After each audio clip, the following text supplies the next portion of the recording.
Do you ever scroll through your own social media and feel a pit in your stomach, like you're looking at a stranger's life?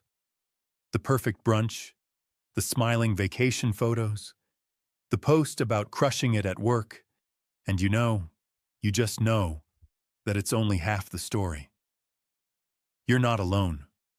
What if I told you that the crushing pressure to be perfect, that feeling of being an imposter in your own life, was diagnosed 2,000 years ago, and that the ancient cure for our modern imposter syndrome is hidden inside a brutal warning about beautiful tombs? The anxiety of the curated self. We live in the age of the persona. Now that's a term from psychology, but you already know what it is. The persona is your social mask.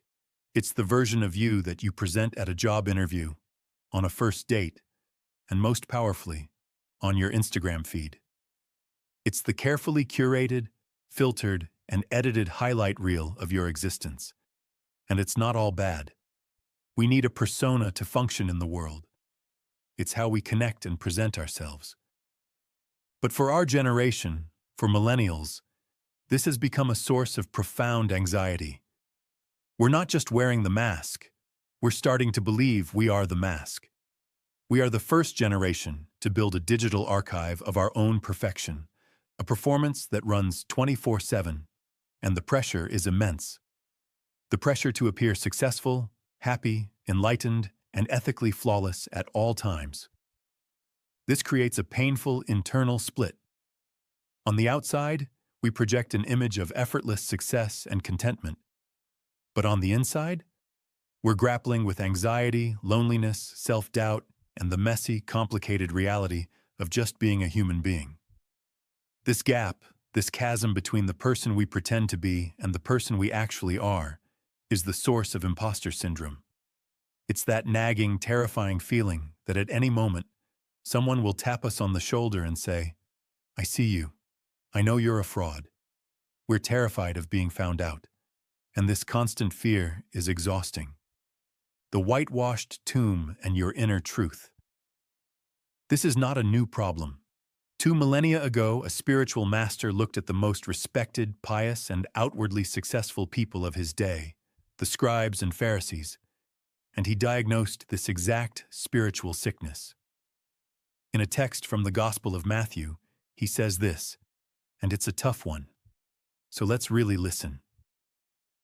"Woe to you, you hypocrites!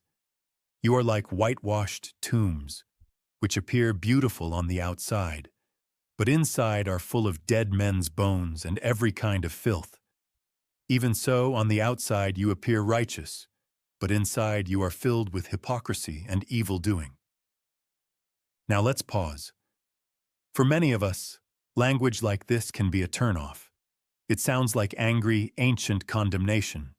But I want to invite you to hear this not as a preacher's sermon, but as a psychologist's diagnosis. This isn't about damnation. It's about liberation. The psychologist Carl Jung gave us a powerful map of the inner world, and his ideas are the key to unlocking this ancient wisdom for our modern lives. Jung would say that the whitewashed tomb, beautiful on the outside, is a perfect metaphor for a persona that has become toxic. It's an identity that is all exterior, all beautiful facade, with no connection to the life within. It's the perfect Instagram feed. It's the flawless LinkedIn profile. It's beautiful, and it's dead.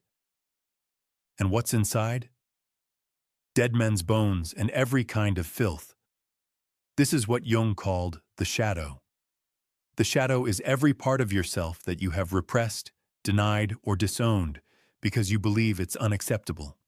It's your fear, your envy, your anger, your insecurities, your unglamorous, messy, complicated, authentic self. It's everything that doesn't make it into the highlight reel. Society, and often our own inner critic, tells us to bury this stuff deep, to hide it away. And so we do. We build a beautiful tomb on top of it and hope no one ever looks inside. The problem, Jung argued, is that you can't get rid of the shadow. It doesn't go away. In fact, the more you repress it, the more powerful and controlling it becomes in your life, often unconsciously. When you pretend you're never angry, it leaks out as passive aggression. When you pretend you're never envious, it emerges as bitter judgment of others' success. When you deny your own flaws, you become obsessed with the flaws of everyone around you. This is the hypocrisy and evil-doing the text talks about. It's the unavoidable consequence of living a divided life. You become a living contradiction, and on some deep level, your soul knows it. That's the feeling of being a fraud. But the passage goes deeper, and this next part is stunningly relevant for our hyper-aware, socially conscious generation. Jesus continues, "You build the tombs of the prophets and adorn the memorials of the righteous, and you say, 'If we had lived in the days of our ancestors, we would not have joined them in shedding the prophets' blood.' Thus, you bear witness against yourselves that you are the children of those who murdered the prophets." Wow. Let's translate this into our modern world. What is this if not a perfect description of performative righteousness, of virtue signaling? It's posting the right hashtag, holding the right opinion online, publicly aligning ourselves with all the prophets and righteous causes of our day. We look back at the moral failures of the past and think, "Oh, I would never have been like that. I would have been one of the good ones." This is the persona trying to prove its own righteousness. It's our social mask trying to score points. But the text delivers a devastating insight. This very act of performative righteousness, of adorning the memorials of the good, is proof that you haven't dealt with your own inner darkness. You are, in fact, the child of the prophet murderers. Why? Because inside every single one of us is a shadow that is fully capable of murdering the prophet. Inside all of us is the capacity for cruelty, for ignorance, for apathy, for betrayal. The prophets, in a psychological sense, are the voices that speak uncomfortable truths, and our ego, our persona, hates those truths. So while we are busy building monuments to external prophets like Martin Luther King Jr. or Rachel Carson, we are actively silencing the inner prophet who tries to tell us the truth about our own envy, our own arrogance, our own hypocrisy. The person who is most certain of their own flawless virtue is the one who is most dangerously disconnected from their own shadow. They've built a beautiful tomb for the prophets outside, while burying the truth inside. So what is the way out? If we're all walking around with these whitewashed tombs, these perfect personas hiding our inner shadows, are we doomed to be hypocrites? Number, absolutely not. The answer isn't to destroy the persona, to get rid of the mask entirely. We need it. The answer is not to get rid of the shadow either. You can't. Jung was clear. The goal is not perfection, but wholeness. And wholeness comes from integration. The invitation of this ancient wisdom is to stop being a whitewashed tomb and start becoming a living temple. What's the difference? A tomb is sealed. It's a place where life is hidden and decays in the darkness. A temple is a place where the sacred and the profane can meet. It's a place of connection, of integration.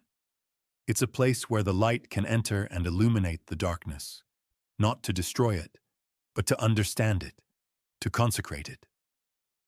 This means you must be willing to take a courageous journey, a journey inside the tomb. It means turning your attention away from polishing the exterior and beginning the work of excavating the interior. It means having the courage to meet your own shadow. And what does that look like? It doesn't mean posting your failures on social media for everyone to see. The goal is not performative vulnerability, which is just another trick of the persona. The goal is authentic self-acceptance. It starts small. It starts with the radical act of telling the truth to yourself. It is the practice of acknowledging what is really inside you without judgment. When you feel a flash of envy, instead of burying it and pretending you're above it all, you can pause and say to yourself, Ah, there is envy. That is a part of me. What is it trying to tell me about what I desire? When you make a mistake, instead of hiding it in shame, you can admit to yourself, I failed. That is a part of my story. What can I learn from it? This is the beginning of what Jungians call shadow work. It is the quiet, consistent, compassionate work of getting to know all the parts of yourself that you have disowned. And a funny thing happens when you begin this work. The more you accept what's inside, the less you need the outside to be perfect. The more you integrate your own filth, the less you feel like a fraud. The terror of being found out begins to dissolve, because you are no longer hiding from yourself. Your real self, your whole self, is not the perfect, whitewashed tomb. It is the messy, complicated, beautiful, and sacred temple that contains both the light and the dark. The journey of your life, the great work of becoming a whole person, is to learn how to honor both. It is to find the courage to stop building tombs and start living in that temple. That is where you will find relief from the anxiety of imposter syndrome. That is where you will find not perfection, but something far more valuable: your true, authentic self. So tonight, when you're scrolling and you feel that familiar pang of inadequacy, that feeling of being a fraud, remember the tomb and let it be a reminder to pause, take a breath, and turn your attention inward. To ask yourself with compassion, what is true in here right now? And to know that in acknowledging that truth, in all its messiness, you are taking the first step toward real, unshakable wholeness. Thank you.